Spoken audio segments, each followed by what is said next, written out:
पांच राउंड की वोटिंग के बाद जीत के स्कोर की चर्चा है। एक तरफ प्रधानमंत्री मोदी हैं और दूसरी तरफ पूरा विपक्ष। प्रधानमंत्री ने मुस्लिम रिजर्वेशन पर कांग्रेस को एक्सपोज भी किया। क्या आरक्षण का वादा सुनकर मुसलमान कांग्रेस की सीट बढ़ा देंगे? मोदी का स्ट्राइक रेट जो अभी 90% पर चल रहा है वो आगे बढ़ेगा या घटेगा? नरेंद्र मोदी फुल फॉर्म में है और राहुल गांधी वोटिंग के दिन रायबरेली क्यों गए, इस रिपोर्ट से समझिए। नमस्कार।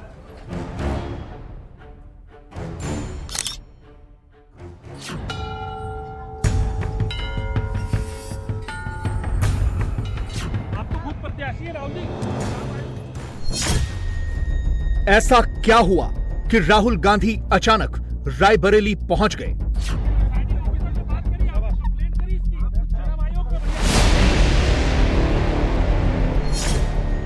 ऐसा क्या हुआ कि राहुल गांधी हनुमान मंदिर दर्शन के लिए पहुंच गए?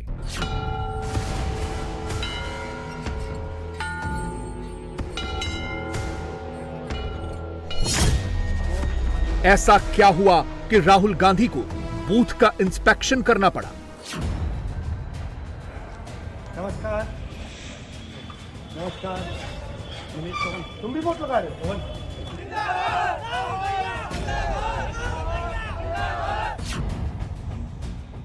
इससे पहले राहुल गांधी को पोलिंग बूथ का इंस्पेक्शन करते हुए कभी नहीं देखा गया। इस चुनाव में इससे पहले राहुल गांधी कभी मंदिर भी नहीं गए, लेकिन आज राहुल गांधी को संकट मोचन की याद आ ही गई। वजह क्या है? वजह हम बताते हैं। यह कांग्रेस का सबसे खराब फेज है। बीजेपी के लिए सबसे बढ़िया फेज चल रहा है। चुनाव का पांचवां फेज सबसे छोटा है, मगर सबसे एक तरफा फेज यही है। जिन 49 सीटों पर आज चुनाव हुए, उनमें से कांग्रेस सिर्फ एक सीट पर किसी तरह सांस ले पा रही है और वो सीट है रायबरेली। 2019 के चुनाव में कांग्रेस ने इस फेज की 49 सीटों में से सिर्फ एक सीट रायबरेली का चुनाव जीता था। नरेंद्र मोदी और राहुल गांधी के पॉलिटिकल पावर में क्या अंतर है, इसे फिफ्थ फेज से ही समझा जा सकता है। फिफ्थ फेज की 49 सीटों में से कांग्रेस के पास सिर्फ एक सीट है। बीजेपी के पास फिफ्थ फेज की 49 सीटों में से 33 सीटें हैं, यानी पांचवें फेज में मोदी की पावर राहुल से 33 गुना ज्यादा है। 2014 के चुनाव में भी हालात बहुत अलग नहीं थे। फिफ्थ फेज की 49 सीटों में से बीजेपी ने 2014 में 28 सीटें जीती थी। कांग्रेस को केवल 2 सीटें मिली थी, रायबरेली और अमेठी, यानी 2014 में भी मोदी की पावर राहुल से 14 गुना अधिक थी। पांचवें चरण में उन सीटों पर मतदान हो रहा है जिसमें 2019 में सबसे कम वोटिंग हुई थी। सिर्फ 62% की पोलिंग रिकॉर्ड की गई थी। पिछले 3 चुनावों में इन 49 सीटों पर कभी 63% से अधिक वोटिंग हुई ही नहीं। जो लोग कहते हैं कि कम पोलिंग होने से मोदी को घाटा हो जाता है, वो ये जान लें कि 2019 में जब सबसे कम 62% पोलिंग हुई थी, तब भी मोदी ने फिफ्थ फेज की 49 सीटों में से बीजेपी को 33 सीटें दिलाई थी और एनडीए का स्कोर था 41, यानी बीजेपी का स्ट्राइक रेट 67% का था और एनडीए का स्ट्राइक रेट था 84% का। नरेंद्र मोदी हैट्रिक बनाने के लिए मैदान में हैं। मोदी मंदिर भी जा रहे हैं। अंतर यह है कि राहुल कभी कभी मंदिर जाते हैं, मोदी रेगुलर मंदिर जाते हैं।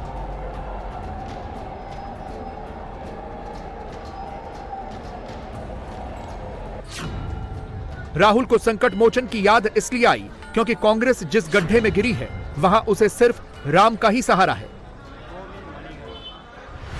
लोकसभा के पूरे चुनाव को अगर आप देखेंगे, कांग्रेस के नेता तो पहले प्रभु राम को नकार चुके थे।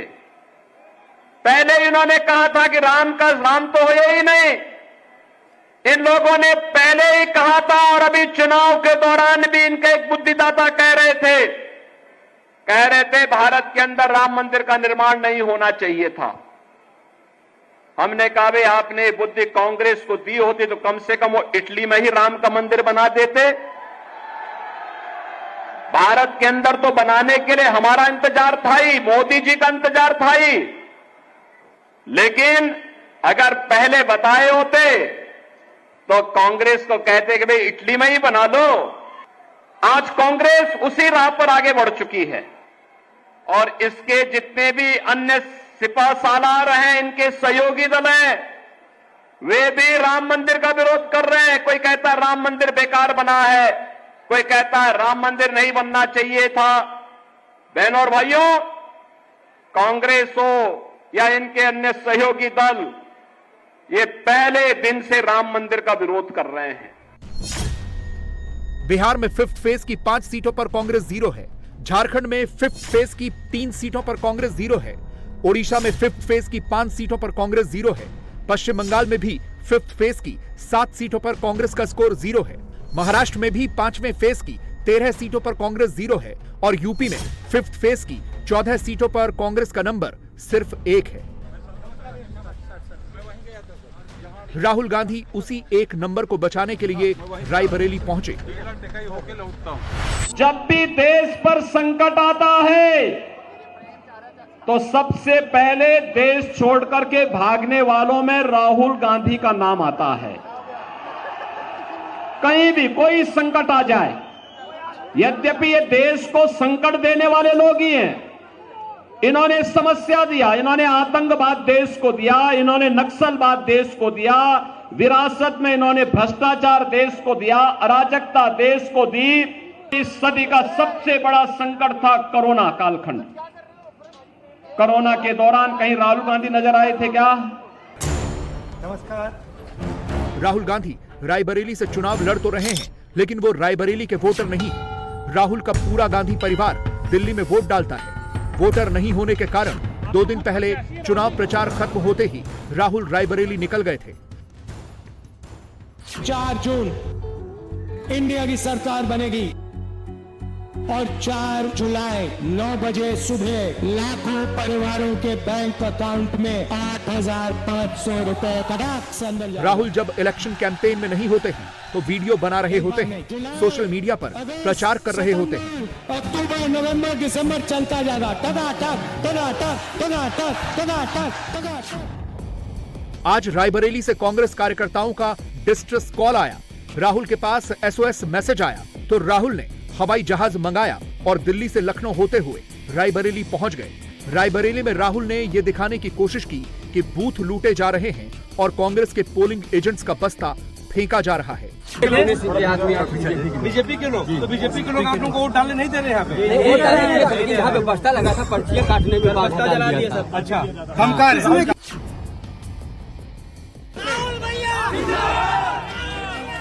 राहुल गांधी को फील्ड में देखकर कांग्रेस जोश में आई, चुनाव की हवा बदल गई, ऐसा दावा किया जाने लगा।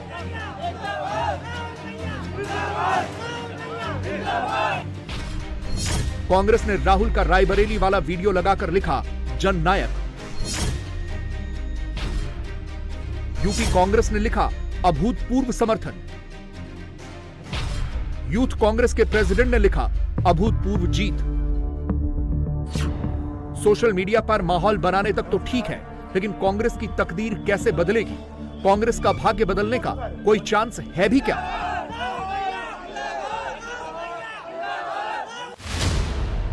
बिहार में कांग्रेस के पास 8% से कम का वोट शेयर है।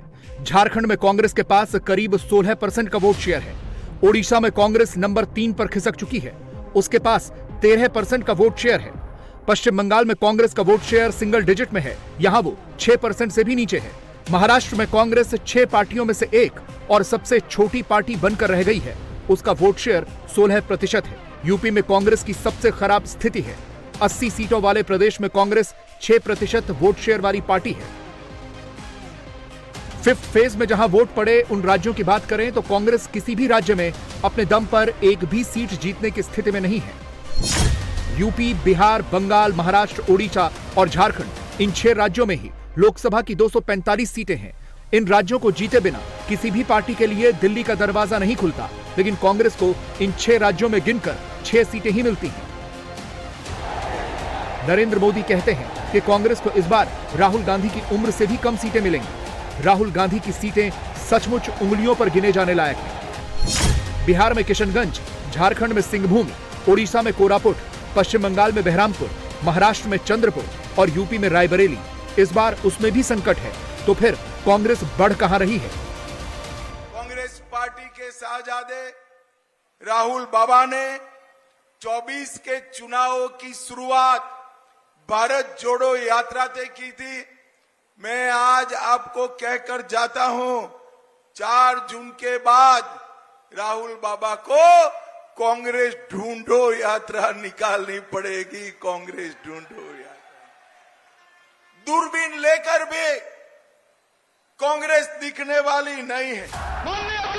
राहुल गांधी और उनकी कोठरी के लोग कहते हैं कि 4 जून को सरकार बदल जाएगी। भला कैसे बदल जाएगी? राहुल जब सीटें जीत ही नहीं पाएंगे, राहुल जब नरेंद्र मोदी को हरा ही नहीं पाएंगे, तो सरकार कैसे बदल जाएगी? कांग्रेस की सीटें 1 से बढ़ेंगी तो 2 हो जाएंगी, 3 हो जाएंगी, 6 से बढ़ भी गई तो 8 या 10 हो जाएंगी। लेकिन उससे होगा क्या? कांग्रेस की सरकार तो नहीं बन जाएगी। 1 मिनट के लिए सोच लो कि घमंडिया गठबंधन इंडी अलायंस को बहुमत मिला तो उनका प्रधानमंत्री कौन होगा? बताओ तो जरा, कोई नाम है? अरे करनाल वालों बताओ, कोई नाम है क्या? चलो मैं एक एक कर पूछता हूं। शरद पवार बन सकते हैं क्या? अरे जोर से हाँ ना बोलना भाई, बन सकते हैं क्या? ममता बनर्जी बन सकती है क्या? स्टालिन बन सकते हैं क्या? अरविंद केजरीवाल बन सकते हैं क्या? उद्धव ठाकरे बन सकते हैं क्या? अब हंसना मत, जरा भी मत हंसना। राहुल बाबा बन सकते हैं क्या? अरे क्यों हंसे यार आप? वो बड़े नेता है कांग्रेस के भाई, मगर बताओ बन सकते हैं क्या? ये लोग, इनके पास नेता भी नहीं है, नीति भी नहीं है। एक पत्रकार ने उनके नेता को पूछा, कौन प्रधानमंत्री बनेगा आपका? तो उन्होंने कहा, बारी बारी हम 5 लोग 1-1 साल बन जाएंगे। नरेंद्र मोदी नई नई डेमोग्राफी, नई नई ज्योग्राफी में चुनाव प्रचार क्यों कर रहे हैं? हिंदी हार्टलैंड में जीतने वाला कोई भी दूसरा प्रधानमंत्री होता तो हिंदी बेल्ट में ही चुनाव पर फोकस करता। लेकिन मोदी जितनी मेहनत यूपी बिहार में कर रहे हैं, उससे कहीं ज्यादा मेहनत गैर हिंदी भाषी राज्यों में कर रहे हैं। मोदी ने कल पश्चिम बंगाल में 3 रैलियां की थीं। आज मोदी ने ओडिशा में 2 और पश्चिम बंगाल में 2 और रैलियां की। ओडिशा में बीजेपी हाफ मार्क तक पहुंच चुकी है। अब यहां उसे सबसे बड़ी पार्टी बनना है। इसी तरह पश्चिम बंगाल में बीजेपी को 18 सीटों से आगे बढ़कर 35 तक पहुंचना है। मोदी ओडिशा और बंगाल जैसे राज्यों में इतनी मेहनत क्यों कर रहे हैं? क्या हिंदी पट्टी के राज्यों में उनको नुकसान हो रहा है? उत्तर प्रदेश में अखिलेश यादव यही दावा कर रहे हैं। और जैसे जैसे चुनाव आगे बढ़ता जा रहा है, हर चरण में जनता का गुस्सा भारतीय जनता पार्टी के खिलाफ बढ़ता चला जा रहा है। और आप देख लेना, जिस समय 7वें चरण में चुनाव पहुंचेगा, जनता का गुस्सा 7वें आसमान पे दिखाई देगा। बिहार में आरजेडी के लीडर तेजस्वी यादव भी यही बोलते हैं। अरे भाई आए ना, डोनाल्ड ट्रंप को कहने लेके आ रहे हैं, पुतिन को भी बुला लेते हैं। एगो नॉर्थ कोरिया वाले हैं ना, किम जोंग को भी बुला ले, और दोनों चारों मिलकर के तब भरपूर बिहार में प्रचार करें। अखिलेश और तेजस्वी का गुस्सा जायज है। नरेंद्र मोदी का अगला निशाना ही बिहार और यूपी पर है। मोदी कल बिहार में धुआंधार प्रचार करने वाले हैं। वो रात में ही पटना पहुंच जाएंगे और मोदी का रात्रि विश्राम भी पटना में ही होने वाला है। मंगलवार को सीवान और पश्चिमी चंपारण में मोदी की मेगा रैली होगी। यूपी में मोदी की पार्टी अखिलेश को हराने में जुटी है। बिहार में आरजेडी ही प्राइम टारगेट है, लेकिन मोदी की बिग पिक्चर में अखिलेश और तेजस्वी नहीं है। बिग पिक्चर में कांग्रेस के राहुल गांधी ही हैं। मोदी सबसे तीखा हमला राहुल गांधी पर ही करते हैं। आज ही मैंने सोशल मीडिया पर कांग्रेस के शहजादे का एक वीडियो देखा है। ये बात बड़ी गंभीर है। मैं आप सबसे कहता हूं, मेरी इस बात पर गौर कीजिए। मैं मीडिया वालों को खास कहता हूं, जिन मीडिया वालों ने जिन इकोसिस्टम ने ये गौर संप्रदायवादी लोगों की चमड़ी बचाने का काम किया है, वो भी जरा कान खुल करके सुन लें। ये वीडियो 11-12 साल पुराना है। ये कांग्रेस के शहजादे का वीडियो है। इस वीडियो में कांग्रेस के शहजादे खुलेआम कह रहे हैं कि कांग्रेस पार्टी मुसलमानों को आरक्षण देगी। पश्चिम बंगाल के झारग्राम में मोदी ने राहुल गांधी के 12 साल पुराने वीडियो का जिक्र करके बताया कि कांग्रेस मुस्लिम आरक्षण की केवल बात नहीं कर रही, बल्कि कांग्रेस अगर सत्ता में आ गई तो मुस्लिम आरक्षण लागू भी कर देगी। हमने लाइब्रेरी में सर्च किया तो हमें भी राहुल गांधी का वो वीडियो मिल गया। नरेंद्र मोदी ने राहुल के जिस वीडियो के बारे में बताया उसे पूरा का पूरा हम आपको दिखाते हैं। आरक्षण की बात उठाई, मुलायम सिंह यादव 3 बार मुख्यमंत्री बने, एक बार आरक्षण के बारे में नहीं बोला। प्रेस ने उनसे पूछा, भैया आरक्षण के बारे में क्या सोचते हो? सन्नाटा, जैसे अभी छाया हुआ है सन्नाटा, ऐसे।